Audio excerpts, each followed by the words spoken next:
인간의 어떤 심리, 또 인간의 어떤 본능, 마음들을 연구하고 그것들에 대한 성찰을 담아내는 현대적인 인식과 또 지식들 속에서 인간은 근본적으로 생존과 관련해서 자기 생을 유지하는 데 있어서 원초적이고 또 이기적인 본능을 가지고 있다라고 이렇게 봅니다. 아기가 태어났을 때 자신의 생명을 유지하고 자신의 존재성을 유지하기 위한 방법이 이 아기에게는 없습니다. 엄마의 뱃속에 있을 때도 엄마가 공급해주는, 물론 이제 가족적인 차원에서 본다면 온 가족이 서로의 생계와 안정과 평안과 또 여러 심리적인 또 육체적인 물질적인 그 기반들을 마련해주는 서로 공동체적인 차원 속에서 이 아기 엄마가 공급을 받고 또 직접적으로는 자신이 영양을 잘 섭취하고 몸과 마음을 잘 다스려서 이 태 속에 있는 아이가 건강하게 잘 성장해 나갈 수 있도록 돕는 거죠. 그리고 이 뱃속에서 육체적, 정서적 돌봄을 받은 아이가 때가 되면 이 세상에 등장을 하게 되죠. 물론 뱃속에도 이미 있었지만, 존재했지만, 그렇게 응애하고 세상에 나왔을 때 1차적으로 이 생명의 지속성의 효력과 힘은 도움을 통해서 이루어집니다. 누구도 여기서 예외일 수 없죠. 세계에서 가장 힘이 센 그런 사람이라든지 아니면 되게 똑똑한 사람이라든지 권력을 가지고 있거나 돈이 많은 사람이든지 누구든 애초에 이렇게 태어났을 때 아무의 도움도 없이 살아갈 수 있다라고 말할 수 없죠. 존재적으로 도움이 필요하고 돌봄이 필요합니다. 그렇기 때문에 이제 이 아이는 그 도움을 본능적으로 구하는 거죠. 어떤 식으로 구하냐? 배가 고프면 웁니다. 배가 고픈데 배가 고프다는 어떤 언어적 인식으로 자기 생각을 구성하기보다는 일단 몸이 힘든 거죠. 괴로운 거죠. 그래서 그 생존의 본능과 힘겨움을 호소하죠. 그리고 그것을 공급받습니다. 몸이 불편하면 어떻습니까? 소변을 보거나 대변을 보게 되었을 때, 그래서 굉장히 불쾌하고 찝찝하고 뭔가 불편할 때 그것을 또 알리죠. 울고 또 몸부림치고, 그래서 그것을 알리죠. 그것을 해결해 주죠. 또 주변에서는 1차적으로 이제 유의해서 이 아이를 살핍니다. 그러니까 이미 딱 눈치를 봐서 애가 배고프구나, 먹을 때가 됐구나 하면 또 먹이고, 애가 이 쉬를 했나 보구나, 상태를 보니 농가를 했나 보구나 살펴서 도와주죠. 졸린 것 같구나, 그러면 그 졸린 거를 해소해 주기 위해서 또 이렇게 안정적인 상황을 연출해 주죠. 이 아이는 정서적인 피드백도 필요합니다. 그래서 눈을 맞추고 걸러주고 말도 걸어주고 쓰다듬어주고 이뻐해주고, 아이가 잘 못 알아들어도 아직 언어적 구성이 되지 않아서, 그러나 아이는 또 감각적으로 느끼죠. 그것을, 그 감촉을 느끼고 그 기분을 느끼고 그 느낌을 자기 안으로 온전히 가져가서 그 존재됨만의 안정감과 평안을 누리죠. 그리고 그것을 이제 점차적으로 성장하면서 언어화하기 시작하죠. 그래서 자기가 가지고 있었던 느낌, 자기가 바라보았던 환경, 자신이 관계했던 사람들을 이제 언어적으로 규정짓고 또 구성해 나갑니다. 그래서 엄마, 아빠, 이거는 사과, 이거는 자동차, 이런 식으로 각각의 사물과 존재에 대해서 개념을 딱 만들고 구성을 짓고 또 그것들 사이의 관계들을 연결해서 이제 설명해내기 시작하죠. 빠방 타고 할머니 보러 가, 이런 식으로. 그리고 배고프니까 맘마 먹어, 이런 식으로 다 구성을 하는 거죠. 인간이 그렇게 성장하고 발육하며 굉장히 이렇게 존재적으로 사회적인 구성원으로 또 인간으로서의 구실을 할 수 있도록 자라가게 되고, 그러면서 주변 세계를 인식하고 또 그것을 토대로 나의 어떤 존재됨을 인식하고 바라보게 됩니다. 그리고 그것을 둘러싸고 있는 소위 말하는 문화, 사회, 공동체적 관계를 통해서 좀 더 이해의 지평이 넓혀지고 또 관계를 맺어가고 살아가게 되죠. 이렇게 살아가서 하나의 존재로서 사회적 구성으로 살아가는 게 우리가 기본적으로 생각하는 이 땅에서의 삶입니다. 그런데 성경은 이게 전부가 아니다 라고 이렇게 얘기합니다. 이게 전부가 아니다. 이 땅에서 물론 하나님께서 이 세계 천지 만물을 다 창조하시고 인간에게 어떤 존재성을 부여해 주셔서 생명을 부여해 주셔서 이 땅에서 살도록 하신 것은 맞지만, 그러나 이 땅에서 그렇게 태어나서 먹고 자라고 생활하고 활동하고 뭔가들을 구성하고 뭔가 자기 나름의 의미와 만족과 즐거움을 찾아가고 어려움을 극복하고 이 과정의 성취감을 느끼고 이렇게 살아가게 하셨는데 이게 전부가 아니다 라고 말씀하고 있습니다. 하나님은 원래적인 의미 속에서 인간을 향한 뜻이 있으시고 또 그 안에서 인간이 회복되기를 원하신다라고 성경은 우리에게 말해주고 있습니다. 왜 회복돼야 할까? 1차적으로 우리가 느끼는 것은 우리 인간이라는 존재가 이렇게 굉장히 독특하고 다른 자연 만물에 비해서, 피조물에 비해서, 그리고 이렇게 뭔가 굉장히 창의적이고 뭔가 의미 있는 것들을 만들어내고 오늘날 이렇게 문명을 발전시켜서 지식과 정보의 축적을 통해서 굉장히 기가 막힌 일들을 만들어내고 굉장히 신비로운 창조들을 해나가고 이렇게 살아가고 있는데 이게 전부인가? 그리고 이것이 그렇다면 무슨 의미가 있는가? 인간이라는 것은 우연 발생적이고 그냥 그 속에서 어떤 이 자연계라는 어떤 그 오묘함 속에 긴 시간 속에 구성된 하나의 생명체고, 그래서 그 생명이 끝나면 그걸로 다 끝인가? 이렇게 생각해 볼 수 있죠. 하나님은 그게 아니라고 말씀하시는 거죠. 너의 존재됨의 본연은 하나님께 있고 하나님께서 하나님의 형상을 따라 창조하셨고 그 속에서 하나님의 형상을 따라 그 형상을 드러내는 것 속에 진정한 만족과 기쁨과 희락이 있는 존재, 그리고 인간들 사이의 이 관계적인 연합 속에서 다가오는 기쁨과 즐거움을 맛볼 수 있는 존재로 우리를 창조하셨다라고 말씀하고 있죠. 우리가 이것들을 때때로 맛보죠. 우리 인격적 존재성 안에서는 나 자신의 어떤 실현을 통해서 기쁨과 즐거움을 맛보기도 하지만 같은 인간이라는 공통 분모 속에서 이 존재적인 연합의 어떤 소통과 또 서로를 향한 어떤 마음씀과 행위들을 통해서 즐거움과 만족을 줄 수 있고 거기서 발현되는 굉장히 창조적인 아이디어와 즐거움의 요소들을 가지고 만족을 맛볼 수 있는 부분들을 가지고 있죠.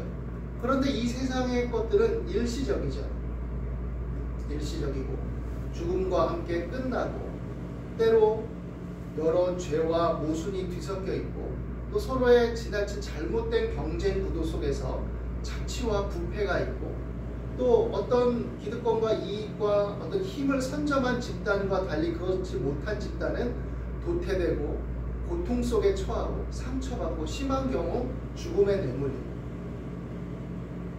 어느 정도 안정을 유지하고 있는 발전된 나라나 사회에서는 이것들이 좀 그래도 어떤 공통적인 차원에서 다가오는 생활의 안정감으로 인해 그것이 좀 묻혀진다고 볼 수도 있지만, 그러나 그 속에서도 경쟁이 첨예하게 대립돼 있고 그런 혜택을 보지 못하는 낙후된 국가, 경쟁 체제에 밀린 국가의 나라의 어떤 집단에 속한 사람들은 굉장한 고통과 위협 속에 이게 인생의 전부인가? 왜 태어나서부터 죽을 때까지 전쟁뿐이지? 왜 어떤 내전만 계속 비롯되는 것이지? 왜 나를 둘러싸고 있는 세계는 항상 우리를 공격하는 거지? 우리는 왜 이 생명을 걸고 저항하지 않으면 안 되는 거지? 왜 우리는 물 한 그릇을 먹기 위해서 몇십 킬로를 걸어가서 그것도 흙탕물을 길어와서 그것을 간신히 마시며 연명해야 되는 거지? 왜 우리는 어릴 때부터 저 채석장에 가서 하루 왼종일 돌을 깨서 그것을 날라가지고 얼마 안 되는 몇 푼을 가지고 그 돈으로 밥을 먹고 또 다음날 밥을 먹기 위해서 또 거기까지 걸어가서 그 중노동을 하며 일생을 유지해야 되는 거지?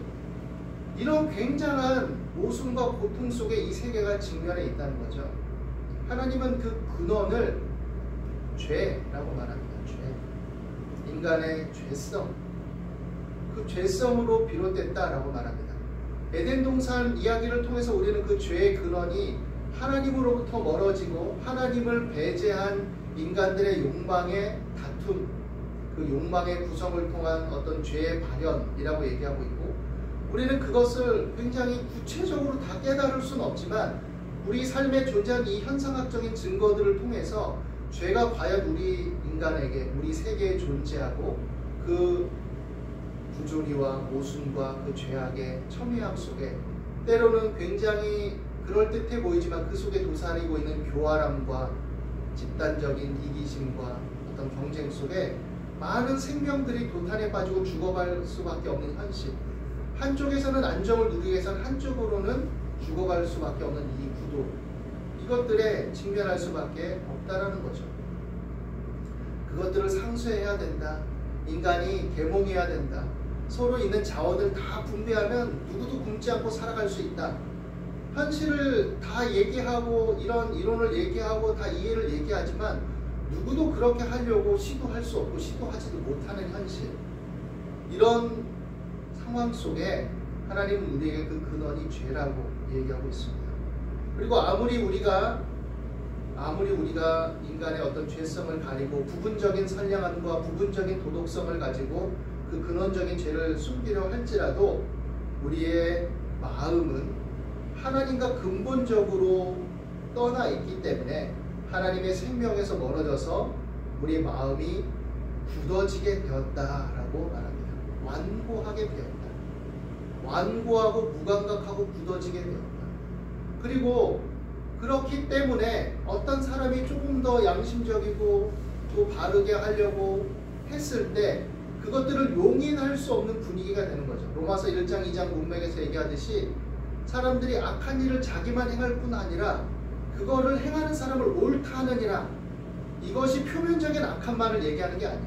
겉으로 드러날 때는 굉장히 세련되고 굉장히 도덕적인 것 같고 굉장히 사상적인 것 같고 철학적인 것 같고 굉장히 정치적인 어떤 바른 정도 속에서 일어나는 것 같고, 겉으로 표면상으로는 사람 평화, 어떤 연대 뭐 이런 식의 이름표를 달고 오지만 그 이면에는 어떤 이익 집단의 논리 속에서 한편의 안정감을 꾀하고 다른 편은 도태되게 만들고 이런 교활함들이 다 뒤섞여 있다라는 거죠.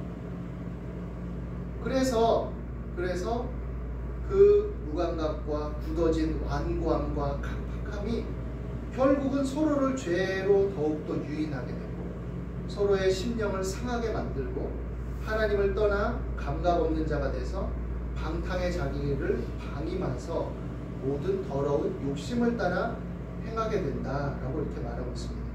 우리가 죄 이러고 뭐 욕심을 따라 행하고 방탕하게 방임하고 이런다 하니까 굉장히 막 우리가 볼 때도 일반적인 상식으로 볼 때도 무법천지 속에 살고 막 죄를 저지르고 살인하고 강도 강간 뭐 도둑질하는 이런 사람들만 얘기하는 것 같은데 그렇지 않아요.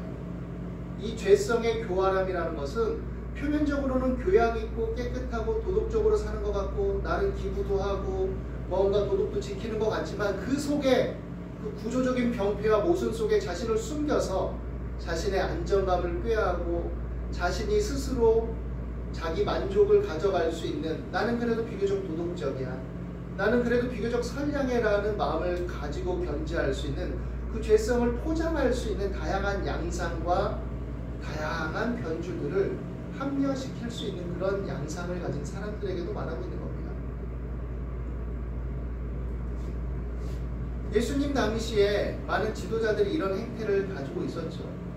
굉장히 율법에 충실했고 겉으로 볼 때는 굉장히 도덕적이었고 하나님의 율법을 열심을 내서 지켜서 바른 생활을 유지하는 사람이었고, 그래서 일반 백성들이 볼 때도 이 사람들 존경할 만해, 선생님들 굉장히 존경했죠. 율법 선생님들, 바리새인들, 제사장들 존경했죠.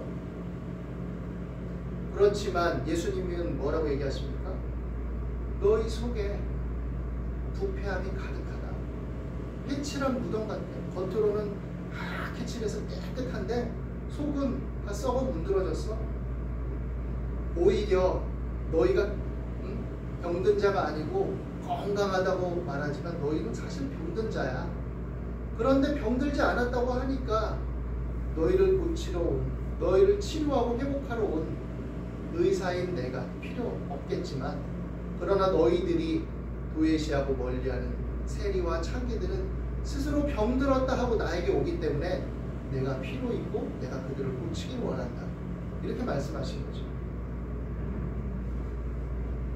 나름 그럴듯하게 살면 자기를 포장하기 쉽습니다. 어느 정도 인간적인 상대성을 가지고 우리는 또 판단을 하고 있고, 또 자기를 합리화하는 양상들이 인간에겐 누구나 있어서 어떤 보편 타당성 속에서 저 사람에 비해 그래도 나는 이라는 생각을 가지고 있기 때문에 기본적으로 온전한 의의 기준으로 자신을 평가할 수가 없어요. 상대성을 가지고 판단할 수 있을 뿐이죠. 또 인간의 연약함이 이 구조와 거대한 어떤 흐름을 거슬러 살아가기는 굉장히 어려운 문제입니다.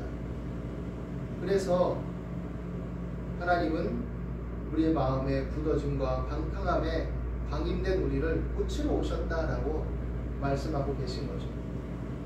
예수 그리스도의 십자가를 통해서 그 은혜를 힘입고 자신의 연약함과 죄와 허물을 있는 그대로 인정하고 그 안에 거하기를 위해 나오는 자들에게 주님은 은혜를 베풀어 주신다라고 말씀합니다. 그리고 이 땅에서 살아갈 때 이제 너희는 유혹의 욕심을 따라 썩어져가는 구습을 따르는 옛사람을 벗어버리라. 더러운 옷을 우리가 벗어버리고 새로운 의복으로 갈아입듯이 너희의 행실의 삶에 어떤 옛사람에 속한 유혹의 욕심을 따라, 유혹의 욕심이라고 했을 때 유혹은 기만하는 이라는 원어적 의미를 가지고 있습니다. 그러니까 너희를 기만하는, 너희를 속이는, 그럴듯해 보이는, 속인다는 것은 겉으로는 안 그래 보이게 하는 게 속이는 거죠. 겉으로 이게 잘못이야 라고 표면적으로 드러낸다면 속이는 게 아니죠. 너희를 기만하는, 또 스스로 속이는 그 유혹의 욕심을 따라 썩어져가는 구습을 따르는, 즉 육체의 욕망과 육체의 소욕을 합리화시키면서 그 육신의 원리를 따라 이 세상이 전부인 것 마냥 살아가는 그런 삶의 양태들을 버리고 예수 그리스도의 십자가의 은혜를 믿음으로 말미암아 너의 심령이 성령으로 새롭게 되어서 의와 진리의 거룩함으로 지으심을 받은 새 사람을 입으라. 심령으로 새롭게 되는 것은 새로운 삶의 방식으로 연결시켜야 된다는 것을 얘기하고 있죠. 의와 진리의 거룩함으로 지으심을 받은 새 사람을 입으라. 십자가의 은혜를 통해 믿음으로 너의 죄 사함을 받고 하나님의 성령의 도우심과 은혜를 의지함으로써 하나님의 의를 덧입어서 참된 진리에 속한 그런 구별된 삶을 추구하라 라고 말하고 있는 것입니다. 이 말은 기만하는 욕심을 분별하라는 의미와도 관련이 있습니다. 이 땅을 살아갈 때 세상의 논리와 세상의 사상과 여러 유행의 풍조에 따라서 이렇게 해야 된다, 이렇게 해야 삶의 지혜다 라고 말하고 있는 그런 탐욕의 기제들을 분별하라는 것이죠. 이 말을 잘못 오해해서 그러면 세상에서 우리가 살 수 없으니 뚝 떨어져서 저 산속에서 기도하고 성경만 읽고 살아야 된다, 이런 의미가 아니죠. 이 땅에서 사는 겁니다. 현실을 직시하고 삶의 현장 속에 공부도 하고 직업도 갖고 사업도 하고 살아가죠. 물론 그렇기 때문에 그 속에서 힘겨움이 있죠. 분별하는 삶을 살아야 되니 그냥 육체 욕심대로 욕망대로 쾌락의 원리에 따라서 그냥 휩쓸리는 대로 그냥 살면 편하죠. 타협적으로.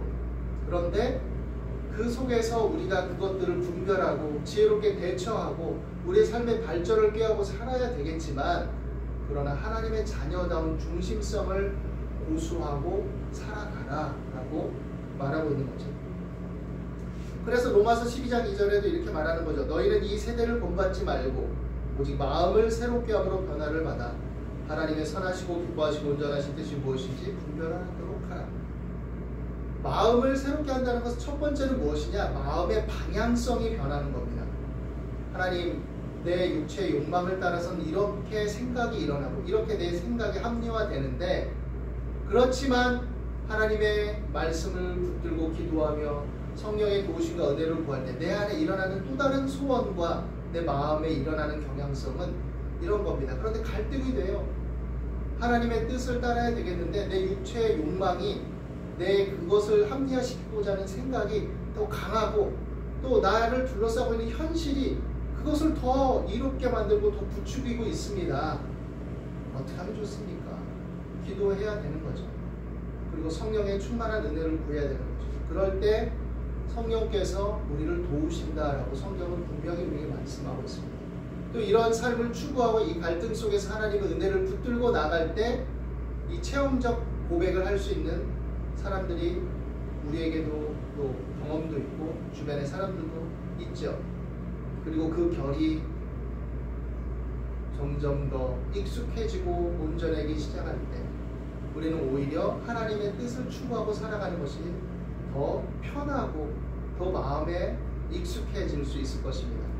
사람은 익숙해진 것을 합리화하게 돼 있어요. 맨날 욕만 하고 막 습관적으로 욕하고 자기 뭐 어떤 스트레스 받는 걸 욕으로 다 풀던 사람은 욕을 하는 게 시원하겠죠. 그런데 그렇게 하지 않고 다른 방법으로 잘 승화한 사람은 욕하는 게 오히려 마음이 불편해요. 또 불쾌하고 힘겨울 수 있습니다. 그러니까 내가 어떤 방향성으로 결을 내느냐 이것도 중요하죠. 육체의 연습도 약간의 유익이 있는 거죠. 그런 면에서. 그런데 경건은 금생과 내생의 약속이 있다라고 다른 말씀에서 우리에게 얘기하고 있죠. 경건의 훈련.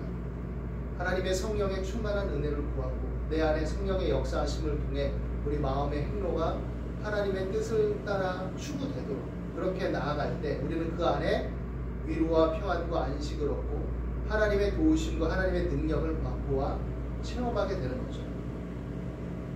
분명 이것은 쉬운 것만은 아닙니다. 우리가 예수를 믿고 구원받아 하나님의 자녀로서의 정체성을 갖고 성령으로 새롭게 한 새 사람으로서 살아간다라는 믿음의 인식과 자각이 있다 할지라도 그러나 그러한 삶을 추구하며 살아갈 때 다가오는 여러 삶의 갈등과 또 때로는 판단을 내려야 될 상황이나 어려움과 문제들이 있기 마련이죠. 그런데 그 반대적으로 생각해도 어려움과 문제는 항상 다가옵니다.